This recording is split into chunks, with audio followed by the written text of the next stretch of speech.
Inna al-iman bihadha wajib, sebab iman dengan ini adalah wajib. Faman fassara syai'an min hadha bihawa aw raddahu fa huwa jahl. Siapa yang menafsirkan sesuatu dari ini dengan hawanya, hawa nafsunya, dan menolaknya, maka dia adalah jahil. Para ulama menggunakan kalimat jahil itu kadang terhadap orang yang melakukan takwil dalam asma wa sifat. Orang yang melakukan takwil dalam asma wa sifat, maka kadang disebut dengan sifatan jahil secara umum. Walaupun sifatan ini kurang detail dalam bagian sisi untuk orang-orang yang menyimpan dalam asma wa sifat. Orang yang menyimpan dalam asma wa sifat itu ada dua golongan. Golongan al-musyabbihah dan golongan al-mu'attilah. Al-mu'attilah terbagi-bagi lagi. Dan di antara mereka adalah ahlul kalam yang masuk di dalamnya yang golongan al-jahmiyah, mu'tazilah, kemudian al-asy'ariyah, al-kullabiyah, al-kullabiyah, kemudian al-maturidiyah. Al-maturidiyah. Ini di antara kelompok-kelompok ahli bidah yang sesat di dalam masalah nama-nama dan sifat. Kalau diri sesuai dengan bentuk penyimpangannya, maka itu lebih mendekatkan. Di sini beliau memberikan hukum umum. Siapa yang menafsirkan sesuatu dari hadis-hadis ini dengan hawa nafsunya, atau dia menolaknya, maka dia adalah jahil. Itu ciri orang-orang jahiliyah. Orang-orang jahiliyah hanya menetapkan satu sifat untuk Allah, yaitu sifat al-wujud saja dia tetapkan. Orang-orang jahiliyah sifat al-wujud. Kenapa dia tiadakan semua sifatnya Allah? Kata mereka, kalau kita tetapkan sifat untuk Allah, artinya Allah sama dengan makhluknya. Katanya Allah maha mendengar. Kita tetapkan Allah maha mendengar, berarti sama dengan makhluk. Makhluk juga mendengar. Ini sudah tidak terangkan bahwa ini pemahaman salah. Belum tentu makhluk disifatkan mendengar, Allah juga punya sifat mendengar, belum tentu sama. Manusia saja punya sifat mendengar. Kambing punya sifat mendengar. Ayam dipanggil, ini primatan misalnya, mendengar juga. Sama enggak pendengarannya manusia dengan ayam? Tidak sama tentunya. Dan keduanya disifatkan dengan sifat mendengar, lalu tidak sama. Kalau antara sesama makhluk saja sama-sama disifatkan dengan sifat mendengar, tetapi tidak sama, bagaimana bisa disamakan antara makhluk dengan yang menciptakannya? Pahami? Itu kan menurut akal sehat. Dan ini dikafir oleh ahli sunnah.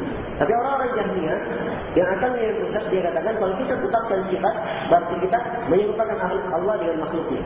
Dan ini dibantah oleh Syekhul Islam Ibnu Taimiyah dalam kaidah yang sangat mantap sekali, disebutkan oleh dia di dalam kitab At-Tadmuriyah. Beliau katakan, bahawa kalau orang-orang Jahmiyah, siapa saja dari kelompok ahli bidah yang meniadakan sifat dengan dalil seperti itu, maka ambil sifat yang dia tetapkan. Orang Jahmiyah dia menetapkan untuk Allah sifat wujud. Itu saja yang dia tetapkan, sifat ada. Maka kita ambil dari sifat yang dia tetapkan. Sekarang kita katakan kepada orang Jahmiyah, manusia ada atau tidak? Maka jawabannya manusia juga ada, ya kan? Wujud. Kenapa kamu tidak katakan kalau kamu tetapkan sifat wujud, berarti ini juga menyerupai dengan makhluk. Makhluk juga punya sifat wujud. Di sini tentunya mereka tidak bisa membantah sama sekali. Iya. Makanya menunjukkan dosanya. Ya, kaidah yang mereka pakai rusak. Orang-orang Jahmiyah cuma menetapkan satu sifat, sifat wujud. Orang-orang Mu'tazilah menetapkan 3 sifat saja. Orang-orang Mu'tazilah. Orang-orang Asy'ariyah yang dahulunya itu hanya menetapkan 7 sifat. Kebelakangan menjadi 20 sifat. Kemudian orang-orang Maturidiyah itu menambah dan menetapkan 8 sifat. Adapun ahli sunnah, mereka menetapkan nama-nama dan sifat Allah Subhanahu wa taala sebagaimana datangnya. Mereka imani sesuai dengan kemuliaan dan kebesaran Allah, tidak serupa dengan makhluk. Selesai. Nah, dan sesuai dengan jalan para ulama salaf, sesuai dengan Al-Quran dan Sunnah, dan mudah sekali dalam memahami syariat Islam ini. Tapi asal kerusakan itu karena akan banyak dipakai memberikan hukum terhadap Al-Quran dan Sunnah. Alat agama ini sifatnya ittiba, hanya sekedar mengikuti dan tidak membuat perkara baru di dalam agama. Iya. Baik. Kemudian kata Imam Al-Barbahari rahimahullah ta'ala, kata beliau dalam poin yang ke-52, "Wa man za'ama annahu yara rabbahu fi dari dunya, fa huwa kafirun billahi azza wa jalla." Siapa yang menyangka bahawa ia melihat Rabbnya di negeri dunia, maka dia adalah kafir terhadap Allah azza wa jalla. Iya. Nah, ucapan Imam Al-Barbahari ini adalah bantahan terhadap orang-orang Sufiyah, orang-orang ekstrim Sufi yang mengaku melihat Allah Subhanahu Wa Taala dalam jalan terjaga di dunia.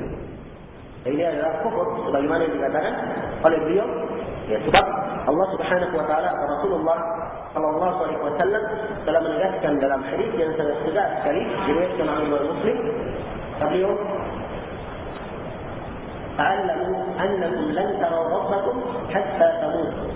Ketahuilah bahawa kalian akan mampu melihat Rabb kalian sampai kalian mati. Ini telah kita uraikan kemarin dalam pembahasan masalah ru'yah. Melihat Allah.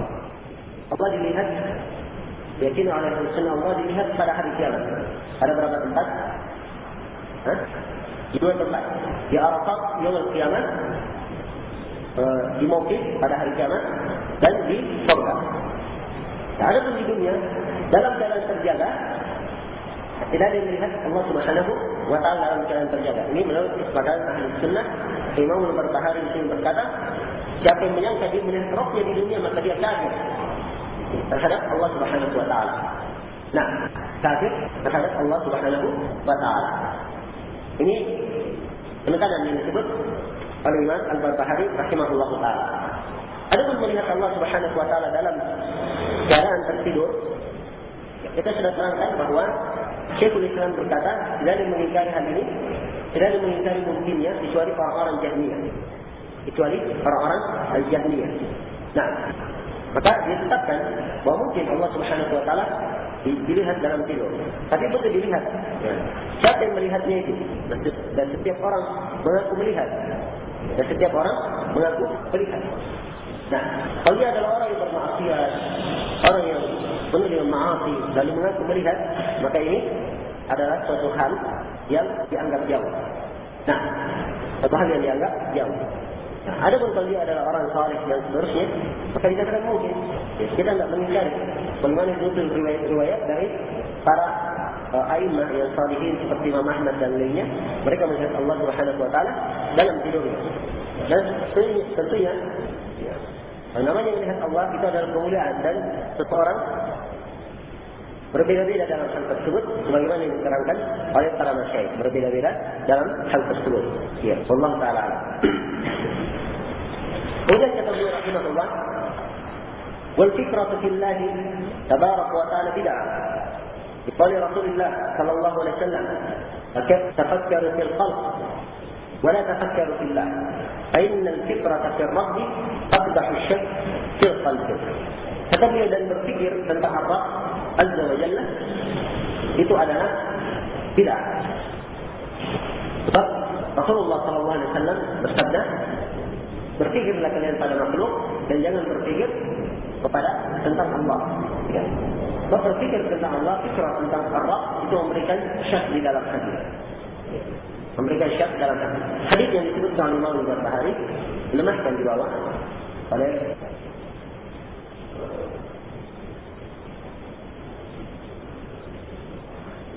dihasankan ya oleh Syekh Al-Albani menurut keterangan Syekh Al-Rasyad. Nah, itu jelas insyaAllah bahawa berfikir tentang Allah Subhanahu Wa Taala ini adalah perkara yang tidak diperbolehkan. Nah, itu adalah tidak, sebab akan masuk dalam perkara yang menyebabkan hamba itu jatuh pada tamsil, pada tamsil yang syirik.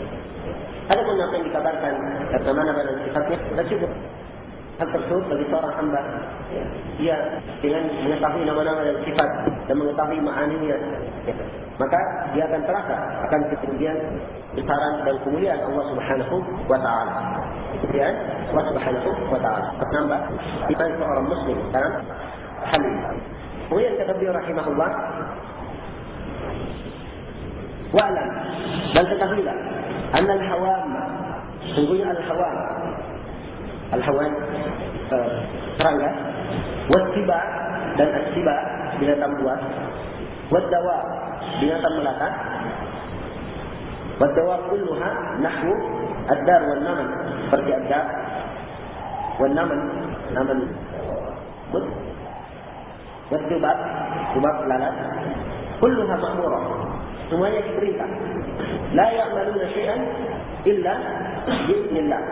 Mereka tidak melakukan sesuatu apapun kecuali dengan izin Allah Tabaraka wa Ta'ala. Ya.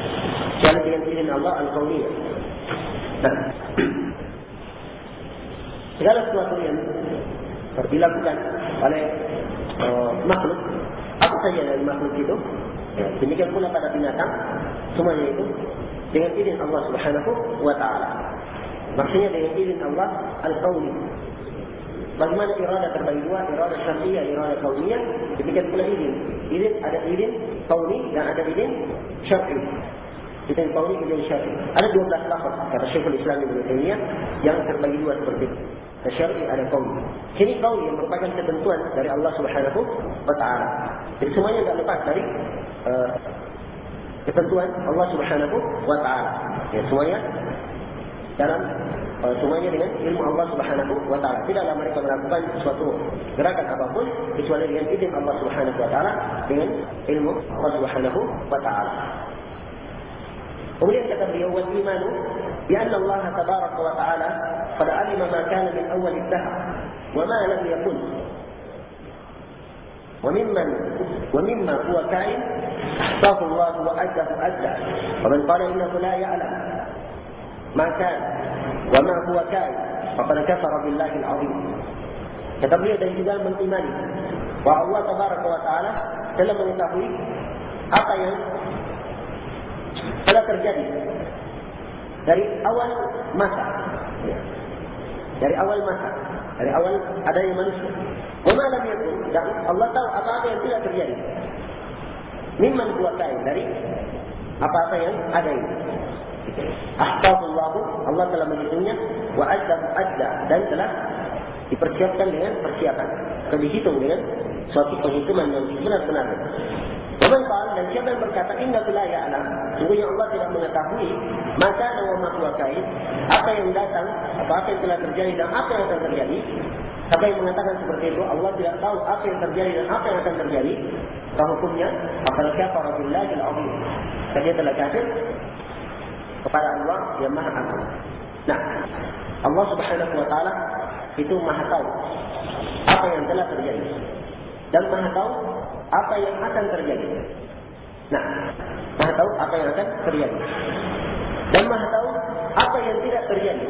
Andai kata terjadi, akan menjadi apa? Allah Subhanahu wa Ta'ala Maha tahu akan hal tersebut. Jadi Allah Maha tahu yang telah terjadi dan yang akan terjadi. Yang akan terjadi dan yang tidak akan terjadi, Allah juga tahu yang tidak akan terjadi. Dan yang tidak akan terjadi ini, andai kata terjadi, Allah tahu apa terjadi. Menunjukkan luasan ilmu Allah Subhanahu wa Ta'ala.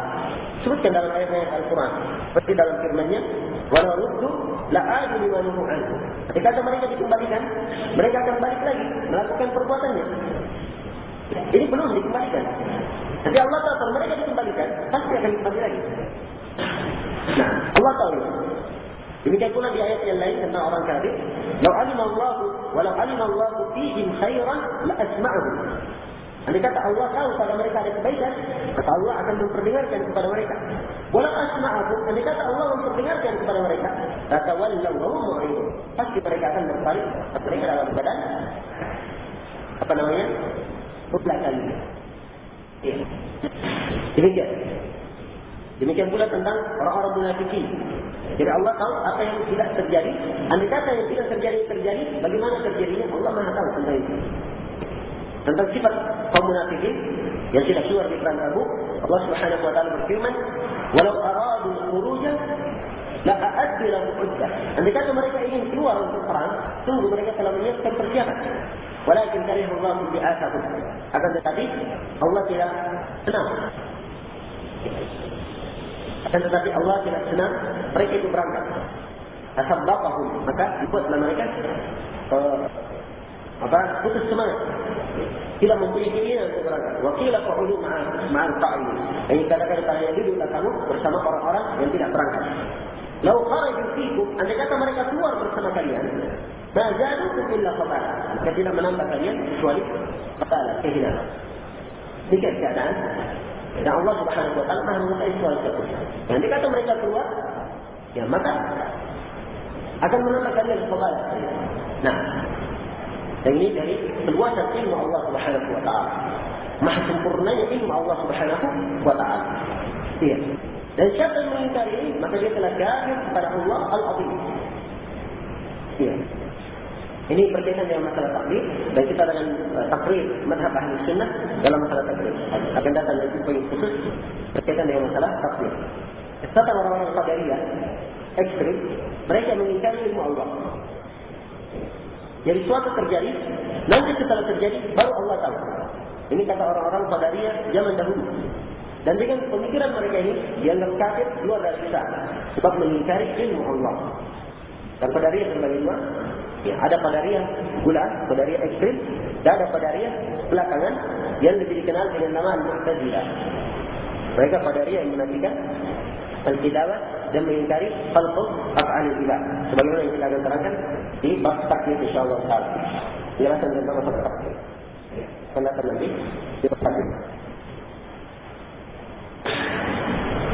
Kemudian kata beliau rahimahullah taala, "Wala nikaha illa biwali wa syahidai adl wa sadaqin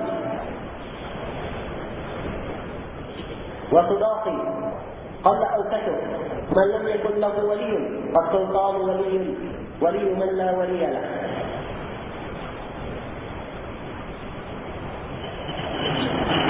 Kemudian kata Imam Al-Barbahari rahimahullah, tidak ada nikah kecuali dengan wali dan dua saksi yang adil.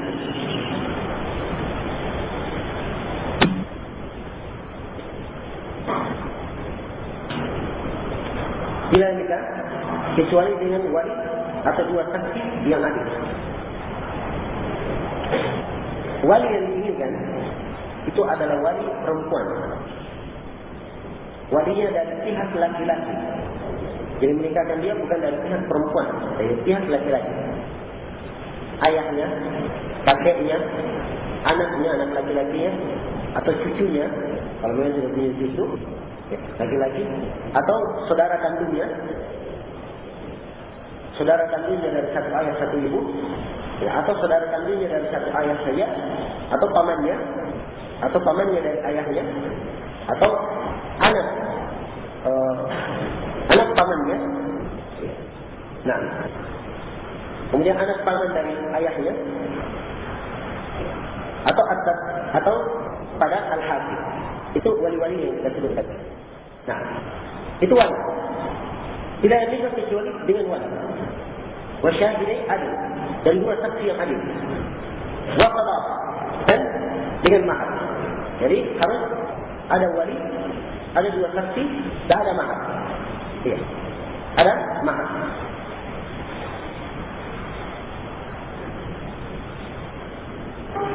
Nah, jadi semuanya menjadi 4 syarat, 4 perkara. Dikatakan nikahnya syarat. Ada wali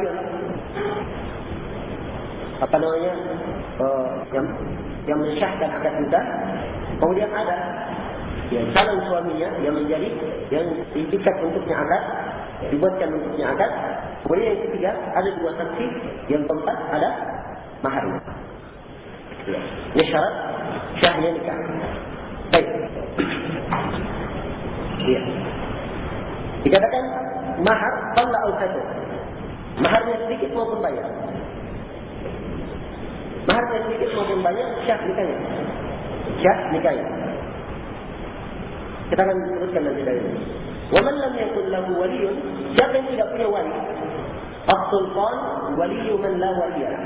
Siapa yang tidak punya wali, maka pemerintah adalah wali orang yang tidak punya wali. Nah, maka pemerintah adalah wali orang yang tidak mempunyai wali. Ini takrir. Masalah fikih sebenarnya. Lalu kenapa disebut oleh Imam Al-Barbahari dalam masalah akidah? Dalam masalah i'tiqad? Sebab di sini menyimpan dari orang-orang yang tidak tunduk kepada penguasa, atau orang-orang yang sifatnya khawarij. Dia kafirkan misalnya walinya, sudah kalau begitu kamu kalian nikahkan sendiri. Ya. Dinikahkan sendiri. Dilamar anaknya orang tidak cocok, dinikahkan sendiri. Nah, ini semuanya dari dasar-dasar pemikiran yang salah. Maka di sini ditetapkan tidak ada kecuali dia wali. Dan ini mempunyai hadis yang sahih dari seluruh jalan-jalannya. Rasulullah SAW bersabda, "La nikaha illa biwali wa syahidai adil." Tidak ada kecuali dengan wali dan dua saksi yang adil. Nah, kemudian beliau juga berkata, "Man la waliya lahu fasultan waliyun liman la waliya lahu." Siapa yang tidak punya wali, maka pemerintah adalah wali orang yang tidak punya wali. Pemerintah adalah wali orang yang tidak mempunyai wali. Maka dasarnya yang menikahkan adalah wali. Atau siapa yang diwakilkan oleh wali. Misalnya wali yang mewakilkan, dari wali yang dia wakilkan, dapat syah juga. Ya, kalau tidak, maka kembalinya kepada pemerintah. Kembalinya kepada pemerintah. Dan kita ini di Indonesia, wali kita itu adalah wali dari pemerintah, itu urusannya ke KUA. Nah, kalau misalnya dari KUA atau siapa yang mewakili, apakah itu imam yang diangkat oleh KUA, menikahkan misalnya perempuan kafir, keluarganya dari Islam, dia nikahkan dengan seorang Muslim, syah nikahnya. Sebab pemerintah adalah wali orang yang tidak punya wali. Tidak mempunyai keluarga yang Islam, dia nikahkan sendiri, tidak syah nikahnya. Sebab tidak mempunyai wali. Dipahami? Iya. Ini termasuk hal penting juga, walaupun kita selalu berkaitan dengan masalah fikih. Dan dikatakan harus dengan mahar. Sebab itu syarat, syahnya nikah. Diriwayatkan oleh Imam Bukhari dan Imam Muslim dari hadis Sa'd bin Sa'd As-Sa'idi. Ada seorang perempuan kepada Nabi sallallahu alaihi wasallam. Ada seorang perempuan kepada Nabi sallallahu alaihi wasallam. Lalu dia berkata, "Ya Rasulullah." Ya, perempuan ini berkata kepada Rasulullah, "Ya Rasulullah, inni wahabtu nafsi laka." Sungguhnya saya menyerahkan diriku untukmu. Ya. Nabi punya kekhususan. Allah mengkhususkan beliau dengannya. Yaitu perempuan mukminah, kalau datang kepada beliau menyerahkan dirinya, kalau beliau ridha, beliau suka, beliau boleh menikahinya. Ini khusus, kekhususan untuk Nabi.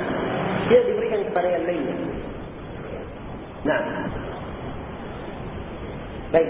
Dan di sini juga perlu saya ingatkan kalimat hibah itu, ini yang diinginkan hibah. Ya, seorang perempuan menghibahkan dirinya itu hanya khusus untuk laki-laki. Apalagi hanya khusus untuk Rasulullah SAW. Ya, perempuan menghibahkan dirinya khusus untuk Rasulullah SAW, tidak pada yang lain. Tapi kalau perempuan misalnya menawarkan dirinya kepada orang lelaki yang lain, maka itu namanya menawarkan, bukan menghibahkan. Ya. Dan kalimat menawarkan itu ada bentuk yang kurang bagus. Kembali kepada kehormatan seorang perempuan yang harusnya menjaga kehormatan dirinya. Nah, yang saya melihat hal yang kurang bagus pada sebagian orang, mungkin kadangnya asal dari pendidikan yang kurang baik. Ya. Adapun seorang mukminah, seorang muslimah, Allah memuliakannya dengan sifat-sifat yang terpuji. Allah memuliakannya dengan sifat-sifat yang terpuji. Nah, baik. Maka ketika perempuan ini datang menghibahkan dirinya, setelah itu Nabi melihat kepadanya. Setelah itu beliau menundukkan pandangannya lama sekali. Isyarat bahawa beliau tidak mau menikahi. Maka ada seorang sahabat yang paham ini. Lalu dia berkata, "Ya Rasulullah, kalau kamu tidak mau menikahinya, maka nikahkan saya dengannya." Ya, nikahkan saya dengannya. Lalu meminta kepada Rasulullah. Rasulullah di sini kedudukannya sebagai apa? Sebagai wali perempuan ini jelas. Beliau adalah pemerintah. Beliau adalah pemerintah. Maka kata Nabi, "Kamu cari mahar." Pulang lagi ke rumahnya, cari mahar. Ya. Dia yang cari, datang lagi, "Ya Rasulullah, saya tidak dapat mahar. Saya cuma punya kain yang berada di tubuhku ini saja. Kalau saya potong dua, saya hanya mati kebagian. Orang itu kelihatan." Kata Nabi, "Kembali kamu. Jadi kami walau khataman min hadid." Cari walaupun cincin dari besi. Ya, dia cincin dari besi. Dari besi memang murah, tapi punya nilai cincin. Ya, bukan juga sesuatu yang tidak punya nilai. Misalnya maharnya kerikil misalnya. Atau bahan kayu. Itu bukan mahar itu, tidak punya nilai. Walaupun sedikit, yang penting punya nilai. Kata beliau, cari walaupun cincin dari besi. Orang yang pun kembali di rumahnya, cari, tidak ketemu. Saya Rasulullah, saya tidak ketemu. Ya, maka duduklah orang tersebut. Ketika orang ini mau beranjak pergi, nanti tanya kepadanya, kamu hafal Al-Quran? Kamu hafal Al-Quran? Ada? Iya. Iya ya Rasulullah, saya hafal surah ini. Dia sebut beberapa surah. Kayaknya surah Al-Baqarah, Al-Imran. Kata Nabi sallallahu alaihi wasallam, "Zawwatukaha bima ma'aka min Al-Quran." Saya telah menikahkan kamu dengan apa yang kamu hafal dari Al-Quran. Ini lafaz adabnya dari Nabi. Nabi sebagai wali yang maharnya adalah Al-Quran, sudah syah dia sebagai istrinya. Syah sudah sebagai istri. Mudah sekali pernikahan itu. Nah, di zaman Rasulullah sallallahu alaihi wasallam. Cuma orang-orang mempersulit. Ya. Orang-orang mempersulit. Baik, kadang membaca sifat ta'rif saja 1-2 jam. Membaca sifat ta'rif. Itu satu kali saja. Saya telah nikahkan kamu dengan itu sudah selesai. Ya. Dengan apa yang kamu hafal dari Al-Quran. Itu maharnya. Hafalan dia dari Al-Quran. Baik, dari sini kita mengambil mahar itu walaupun sedikit, yang penting punya nilai, itu sudah cukup. Kemudian pemerintah adalah wali bagi siapa yang tidak mempunyai wali. Siapa yang tidak mempunyai wali. Ya. Dan di sini saya harus mengungkapkan satu masalah untuk mengisi pemahaman sebagian orang. Ya. Tentang bolehnya menikahkan. Saya datang kepada seorang ingin melamar akhwatnya. Kemudian akhwatnya orang tuanya menolak keras. Ya, karena agamanya ini sambilannya. Maka sebagian orang mengambil inisiatif, boleh dia nikahkan sendiri. Boleh dia nikahkan sendiri. Ada yang pernah dengar seperti ini? Jalan Salatinya. Hah? Nah, memang ada itu sebenarnya. Tapi ini adalah perkara yang datang dari seseorang yang bernama Ja'far al-Raqqam. Iya. Seperti itu keyakinannya. Dan ini persaksian ditulis oleh seorang ikhwan, kita menjadi setuju. Mengatakan sudah berusaha untuk dia mengungkapkan kejadian seorang ikhwan yang melamar seorang akhwat, tapi orang tuanya sangat tidak setuju. Maka dia katakan, "Mohon saya nikahkan kamu." Iya. Coba bayangkan. Ini sudah masuk di dalam perkara yang tidak dibenarkan. Ini poin yang ke-56 dari kitab Syarh Sunnah. Jelas sebenarnya. Dan ini termasuk perkara yang dimaklumi. Ya Allah Al-Musta'an.